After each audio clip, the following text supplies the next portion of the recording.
Good morning विद्यार्थियों, नमस्कार।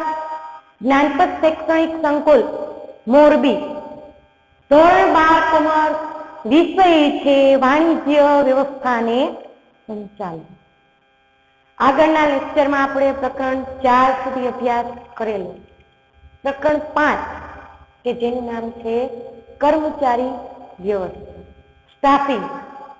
કોઈ પણ એકમ હોય, એકમમાં યંત્ર છે પણ યંત્રને ચલાવવા માટે જોઈશે કોણ? તો કે માનવ, માનવ પરિબળ, માનવ સંસાધન વિભાગ એટલે કે કર્મચારીઓ। સંચાલનનો મુખ્ય ધ્યેય કર્મચારીઓ। તો કે કર્મચારીઓ કાર્યરત ક્યારે થાય? તો કે યોગ્ય સંખ્યામાં, યોગ્ય લાયકાત ધરાવતા કર્મચારીની નિમણૂક છે। પણ આ કર્મચારીની વ્યવસ્થા, જે સ્થાન પર તેમની નિમણૂક થવી જોઈએ, તેમનું શોષણ નથી થતું ને, તેમના કામ પ્રમાણે તેમને પગાર ધોરણ મળવો જોઈએ, તેમની લાયકાત મુજબ તેમની કાર્યની વહેંચણી થવી જોઈએ, એવો આ પાઠ છે જેનું નામ છે કર્મચારી વ્યવસ્થા। આજે આપણે આ પ્રકરણનો અભ્યાસ શરૂ કરવાનો। દરેક વિદ્યાર્થી પાસે ટેક્સ્ટ બુક છે, ટેક્સ્ટ બુકમાં સાથે સમજૂતી મેળવતા જાય। જોઈએ, ઔદ્યોગિક ક્રાંતિ થયા પછી, ઉદ્યોગોના વિકાસ પછી ચક્ર જેમ પૈડાની ગતિએ જે ગતિવિધિ આગળ વધારી, એમ ઔદ્યોગિક ક્રાંતિમાં પણ ઉદ્યોગો અને ઉત્પાદનો, વસ્તુની બનાવવાની પ્રક્રિયા મોટા પાયે શરૂ કર્યું। શરૂઆતના તબક્કે તેમાં કોઈ ચોક્કસ કાર્ય પદ્ધતિ નહોતી। હવે આપણે સમાજમાં, સામાજિક વિજ્ઞાનમાં ભણતા આવ્યા, પેલા શિકારી જીવન જીવતો, ત્યારે કઈ એની પાસે કોઈ ટેકનોલોજી કે કોઈ આવડત, કોઈ જ્ઞાન હતું નહીં। પછી અનાજ વાવતા શીખો, પછી અગ્નિની શોધ થઈ, ચક્રની શોધ થઈ, ચક્ર જેમ ગતિ કરે એમ પૈડાથી તેઓ વાહન વ્યવહારમાં આવતો થયો। એટલે શરૂઆતના તબક્કે હું કશું હતું નહીં। આપણે જોઈએ જ છીએ, રિલાયન્સ ઇન્ડસ્ટ્રીયલના માલિક ધીરુભાઈ અંબાણી શરૂઆતના તબક્કે રિલાયન્સ કઈ આવડી સ્થાપિત ક્યાંય જોવા મળતી નહોતી, પણ દિન પ્રતિદિન એમાં વધારો કર્યો। રતન ટાટા, ટાટા ગ્રુપ ઓફ ઇન્ડસ્ટ્રીયલના માલિક અદાણી, કરસનભાઈ પટેલ, જેના ઘણા નિરમા પાવડરની હજી એડવર્ટાઇઝ ટીવીમાં આવે છે, દરેક વિદ્યાર્થી જોવો છો, ઉદ્યોગમાં પોતાના એવા ફળિયામાં એમના જો ઔદ્યોગિક સાહસિકોના જીવનનો પરિચય મેળવો તો ખ્યાલ આવે કે પેલા શરૂઆતમાં ફળિયું કાચું હતું અને એમાં એ પાવડર બનાવવું, અને પછી છૂટક સાયકલના કેરિયર પર રાખી અને શેરીએ શેરીએ વેચ। લિજ્જત પાપડ બનાવતા બહેનોનો ઉદ્યોગ, શરૂઆતમાં મશીન નહોતા, હાથેથી વણતા, પેકિંગ કરતા, પેલા છૂટક વેચતા, પછી પેકિંગ આવ્યું, પેકિંગ આજે મશીનો બનાવી, પણ મશીનો કાર્યરત ક્યાં થતો? મેઇન કેન્દ્ર સ્થાને કોણ? માનવ। માનવ છે તો એ પ્રવૃત્તિની શરૂઆત થઈ। એટલે ચોક્કસ કાર્ય પદ્ધતિની શરૂઆત ત્યારે હતી નહીં, પણ ઓછા ખર્ચે વધુ નફો મેળવવાની પ્રવૃત્તિ શરૂ થઈ। પરિણામે કર્મચારીનું શોષણની શરૂઆત 19મી સદીના અંત ભાગમાં આગવી સૂઝ ધરાવતા સંચાલકોને સમજાયું કે ત્યારે શું થતું? કામદારો પાસે કામ લેવાતું પણ એમનું વેતન ન અપાતું, બોજ વધી જતો પણ એટલું આવડત, એની આવકનું માધ્યમ ઘટાડાતું। પછી સંચાલકોને સમજાણું કે વસ્તુ જ્યાં બનાવી છે, ઉત્પાદનમાં, સાધન સામગ્રીમાં જે કામ કરી છે, ઉત્પાદનમાં જળ, સાધન સામગ્રી કરતા કોણ છે? તો કે લાગણીશીલ, એક લાગણીની ભાવનાથી કામ કરતો કર્મચારી વધુ અગત્ય છે। તેઓને સમજાયું કે યંત્રો આપોઆપ ચાલતા નથી। ગાંધીજીએ યંત્રની તો અવગણના જ કરેલી હતી, ત્યારે લાગણીશીલ કર્મચારી, યંત્રો આપોઆપ ચાલતા નથી પણ યંત્રને ચલાવવા કર્મચારી જોઈએ। પરિણામે કર્મચારીઓને એકમમાં ભરતી કરવા, કર્મચારીની એકમમાં પસંદગી કરવી, કર્મચારીની નિયુક્તિ કરવી, કર્મચારીને બઢતી આપવી, કામની કદર કરી અને પ્રમોશન, આપણે એસટીમાં એના પત્રો ભર્યા, જે તમને ખ્યાલ છે, નિયુક્તિ, બઢતી, બદલી, તાલીમ, જરૂર જણાય તો વૈજ્ઞાનિક પદ્ધતિને પણ એમાં જરૂરિયાતમાં લેવી જોઈએ। કર્મચારી વ્યવસ્થા પાઠનું નામ છે।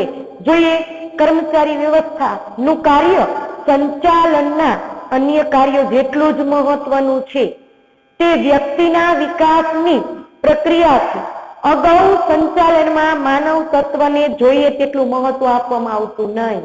માણસને મજૂરી કરવા માટે કામે રખાતો, પણ હવે આવડત વાળો માણસ મળતો ગયો, ટેકનોલોજી વધતી ગઈ, ઉત્પાદનમાં કેન્દ્ર સ્થાને માનવ થઈ ગયો, એટલે એકમમાં માનવને તાલીમ આપતા પસંદ કરતા કર્મચારી સાથે વિશિષ્ટ સંબંધ ધરાવતી પ્રક્રિયા થઈ ગઈ.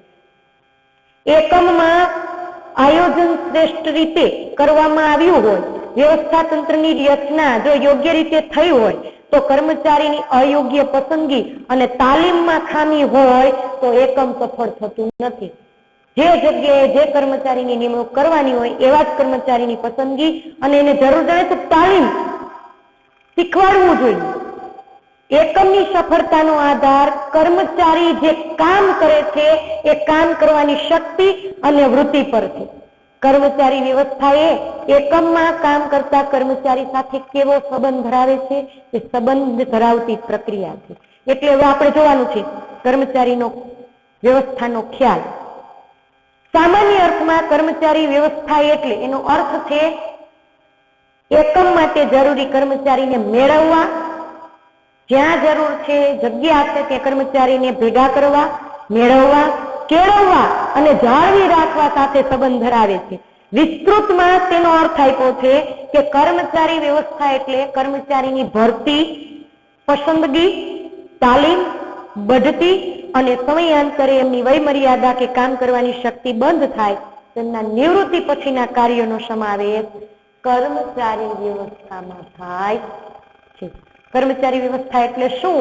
તો કે કર્મચારીઓની ભરતી, પસંદગી, તાલીમ, બઢતી, બદલી અને તેમની નિવૃત્તિ પછીના કાર્યોનો સમાવેશ એટલે કર્મચારી વ્યવસ્થા.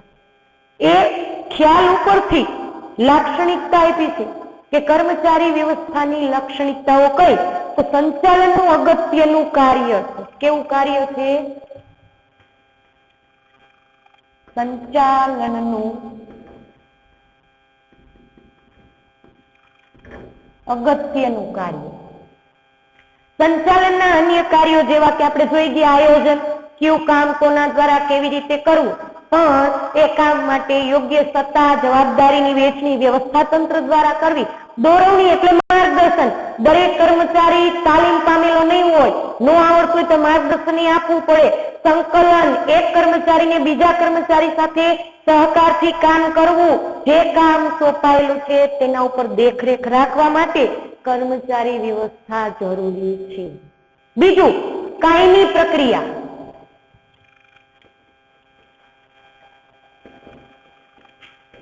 કર્મચારી એકવાર કામે જોડાઈ ગયા પછી કાં તો આ કાયમી પ્રક્રિયા છે, એકમ વધતું જાય તો વધુ કર્મચારીની જરૂર પડે તો વળી ભરતી કરવી પડે, વળી પસંદગી. એની જગ્યાએ એકમ વધ્યું તો એકમમાં કામ કરતા કર્મચારીનું વળી એને વર્તમાન હોદ્દા પરથી બીજા હોદ્દા પર મૂકો તો વળી સ્થાન ખાલી થાય, વળી ભરતી. એટલે કર્મચારી વ્યવસ્થા એ ક્યારેય અટકતી નથી. કર્મચારી વિનાનું એકમનું અસ્તિત્વ જ શક્ય નથી. એકમની પ્રવૃત્તિ જ્યાં સુધી ચાલુ રહેશે ત્યાં સુધી કર્મચારી વ્યવસ્થા નું અસ્તિત્વ છે. માનવ સંબંધ સાથે નિસ્બત. માનવ સંબંધ સાથે નિસ્બત છે. જો તમારી ટેક્સ્ટ બુકમાં કે કોઈ પણ કર્મચારી વ્યવસ્થાનો ઉદ્દેશ યોગ્ય કર્મચારી મેળવી તેમના એકમમાં શ્રેષ્ઠ કેમ ઉપયોગ લઈ શકાય તેમ એક જીવંત સાધન છે. લાગણી અને સ્વમાનથી કામ કરે છે એટલે એકબીજા પ્રત્યે માનવતા ભર્યું વર્તન હોવું જોઈએ. એટલે માનવ સંબંધ સાથે જ એને નિસ્બત છે. પ્રવૃત્તિઓ ગતિશીલ બને છે. એકમમાં જે પણ કામ થાય છે એ પ્રવૃત્તિ ગતિશીલ બને, કારણ કે માનવને સોંપેલું કામ એકમની દરેક પ્રવૃત્તિને યોગ્ય જગ્યાએ કેમ કામ કરવું એ કર્મચારી જોવે છે. કર્મચારીને મેળવે છે કોણ? તો એકમ. અન્ય કાર્યો સાથે સંબંધ. તો સંચાલનમાં કાર્ય કરવા માટે આયોજનમાં કોણ જોડાય? કર્મચારી. માર્ગદર્શન કોને અપાય? કર્મચારીને. વ્યવસ્થામાં કોને ગોઠવાય? કર્મચારીને. દરેક સાથે સંબંધ છે. એટલે કર્મચારી વ્યવસ્થા અન્ય કાર્ય સાથે સંબંધ ધરાવે છે. ત્યાર પછી છે કયો મુદ્દો? તો કે વિસ્તૃત પ્રવૃત્તિ છે. એકમ વધુ તો કર્મચારી વધુ જોઈએ એટલે વિસ્તૃત પ્રવૃત્તિ. કર્મચારી દિવસે ને દિવસે નવું શીખતો જાય તો એનો લાભ કોને મળે? એકમને. કર્મચારી વ્યવસ્થા એ ફક્ત કર્મચારીના કલ્યાણની પ્રવૃત્તિ નથી, પણ કર્મચારીઓને મેળવી રાખવા, એમને એકમમાં જાળવી રાખવા અને એ જાળવેલા એકમને લીધે કોનો વિકાસ થાય? એકમનો. મૂડી ખર્ચ. લાક્ષણિકતાઓ ભણી છે કર્મચારી વ્યવસ્થા તંત્રની. તો કર્મચારીઓની ભરતી કરવી, પસંદગી કરવી, તાલીમ આપવી, વિકાસ માટે કોઈ ખર્ચ કરવો પડે તો એ ધંધાનો ખર્ચ નથી ગણાતો. કર્મચારી પાછળ જે પણ ખર્ચ થાય છે કેવો ગણાય છે? મૂડી ખર્ચ. એટલે કર્મચારીઓ એકમમાં કાર્ય કરતા કેન્દ્ર સ્થાને માનવ સંસાધન છે. આવા કર્મચારીનું મહત્વ શું છે એકમમાં? તો ત્યાર પછીનો મુદ્દો છે કર્મચારી વ્યવસ્થાનું મહત્વ. સંચાલનના ક્ષેત્રમાં કર્મચારી સંચાલનનું એક આગવું સ્થાન ધરાવે છે. જેમ જેમ ઉદ્યોગ વધે તેમ તેમ તેનું મહત્વ વધતું જાય છે. કર્મચારી વિનાનું વ્યવસ્થા તંત્ર એ આત્મા વગરનું હાડપિંજર જેવું છે. ફરીવાર કયું વાક્ય છે? જો એકમમાં કર્મચારી નહીં હોય તો એ વ્યવસ્થા તંત્ર આત્મા વગરનું હાડપિંજર જેવું થઈ જાય. હાડપિંજરમાં આત્મા ન હોય તો કાંઈ ઉપયોગમાં નથી. જળ યંત્રોની માવજત ઉત્પાદનમાં વધારો કરી શકે છે. જળ યંત્રની માવજત ઉત્પાદનમાં વધારો, જ્યારે કર્મચારીઓ તો વધુ સારા પરિણામ આપી શકે છે. યંત્ર સમયાંતરે કામ કરે છે એના કરતા માણસ એ યંત્રને કેમ શ્રેષ્ઠ કામ લેવું એની વધુ ઝડપ સારું પરિણામ આપી શકે. ધંધાકીય એકમમાં ભવિષ્યનો આધાર અન્ય પરિબળોની સરખામણીમાં જોવો તો તેમાં કામ કરતા કર્મચારી પર વધુ છે. તેઓ એકમનું એક જીવંત સાધન છે. માણસ જ માત્ર એકમમાં જીવંત સાધન છે, બાકી બધા ભૌતિક સાધનો છે. ભૌતિક સાધનની કક્ષામાં એકમના સ્થાને કામ કરાવવું હોય તો માણસ શ્રેષ્ઠ કામ માટે તેઓમાં લાગણી અને સ્વમાનની ભાવના છે, અલગ અલગ આવડત છે, હોશિયારી છે, સમજ છે.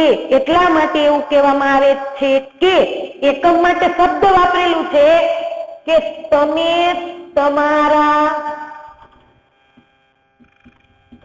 માણસોને, એકમ માટે આ શબ્દ છે કે તમે તમારા માણસો અથવા કર્મચારીઓનો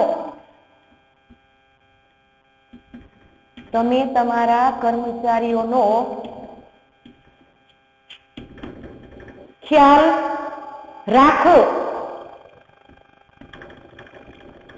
કર્મચારી શું કરશે? તેઓ બાકીની બધી જ બાબતોનો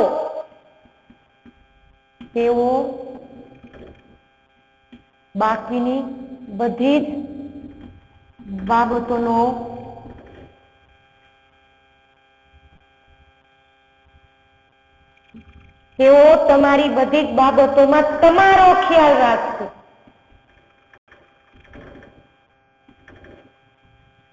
ટૂંકમાં આના માટે બીજું વાક્ય કહી શકાય, તમે તમારા માણસોને સાચવો, માણસો તમારું બધું જ સાચવી લેશે. આના માટે જો તેમના માટે મહત્વના શબ્દ આપ્યા છે. ચાલક બળ, ધંધાનું ચાલક બળ, ઉદ્યોગનું સંતુષ્ટ અને કર્મનિષ્ઠ, કાર્યને નિષ્ઠાવાન કર્મચારી એકમનું ચાલક બળ છે. ઉત્પાદનના અન્ય સાધનો એક બાજુ અને ઉત્પાદનના ધ્યેયને સિદ્ધ કરવા કર્મચારી સંસાધન સરળતા રીતે કાર્ય કરી શકે છે. બીજું, પ્રવૃત્તિઓ ગતિશીલ રહે છે, વેગવંતી બને છે. કારણ કે એક કર્મચારી બીજા કર્મચારીની આવડત જોઈ અને પોતાના કામને શ્રેષ્ઠ બનાવવા માટે સતત પ્રયત્નશીલ રહેશે. એટલે યોગ્ય કર્મચારી વ્યવસ્થા ધંધાના એકમને ગતિશીલ બનાવે છે. સંચાલનના અન્ય કાર્યો માટે કર્મચારી જરૂરી છે. સંચાલનના અન્ય કાર્ય માટે જરૂરી છે.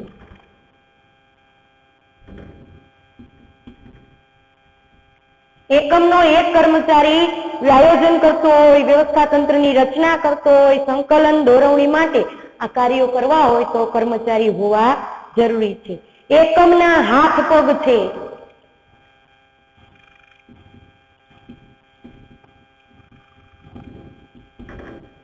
કર્મચારી શું છે તો કે આયોજન કાર્ય માનવ શરીરમાં મગજનું સ્થાન ધરાવે. વ્યવસ્થા તંત્ર શારીરિક માળખું, જ્યારે કર્મચારી એ શરીરના હાથ પગનું સ્થાન ધરાવે છે. તેમના વિના એકમની પ્રવૃત્તિ થઈ શકે નહીં. કર્મચારીમાં સંતોષ, કામ કરવામાં સંતોષ પ્રાપ્ત થાય છે. કર્મચારીની ફરિયાદો, મુશ્કેલીઓ સમજી તેનો ઝડપી કેમ નિકાલ કરવો, આયોજનથી કામની વહેંચણી કરવી, જેથી કર્મચારીમાં સંતોષની લાગણી ઊભી થાય છે. સંબંધોમાં સંવાદિતતા,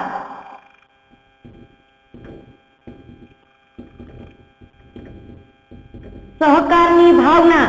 માણસ છે સ્વમાન અને લાગણીથી કાર્યમાં જોડાય છે તો એક કર્મચારીને માલિક વતી, માલિકને કર્મચારી વતી કે એક સંવાદિતતાનો સંબંધ સ્થાપિત થાય છે.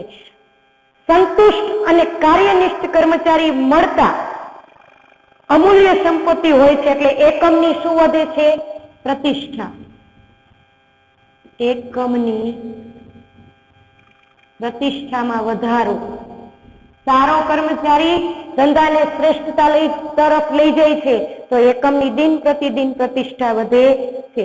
સતત ચાલતી પ્રવૃત્તિ ક્યારેય અટકતી નથી. માણસ છે એકમમાં ઘણીવાર કાર્ય માટે માણસોની જરૂર પડે. એકમ વિનાનું અસ્તિત્વ, એકમમાં કર્મચારી વિનાનું કોઈ જ અસ્તિત્વ રહેતું નથી. જ્યાં સુધી એકમની પ્રવૃત્તિ ચાલે છે ત્યાં સુધી કર્મચારીઓ રહેશે અને કર્મચારીની વ્યવસ્થાનું અસ્તિત્વ ચાલુ રહેશે. એટલે સતત ચાલતી પ્રવૃત્તિ. મહત્વ અને લાક્ષણિકતાના મુદ્દા ઘણા ખરા મળતા આવે છે. કર્મચારીઓને શું કામ તો કે એકમમાં તમે તમારા કર્મચારીને જાળવી રાખો.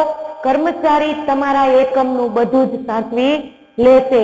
એટલે એ બાબતને યથાર્થ થાય છે. આજના હોમવર્કમાં તમારે લોકોએ કર્મચારી વ્યવસ્થાની લાક્ષણિકતાના મુદ્દા, માત્ર મુદ્દા અને કર્મચારી વ્યવસ્થાના મહત્વના માત્ર મુદ્દા, બંને પ્રશ્નના મુદ્દા 3 વાર લખવાના, માત્ર મુદ્દા લખવાના રહેશે. એટલે દરેક વિદ્યાર્થીને હોમવર્ક સારી રીતે યાદ રહી ગયું છે.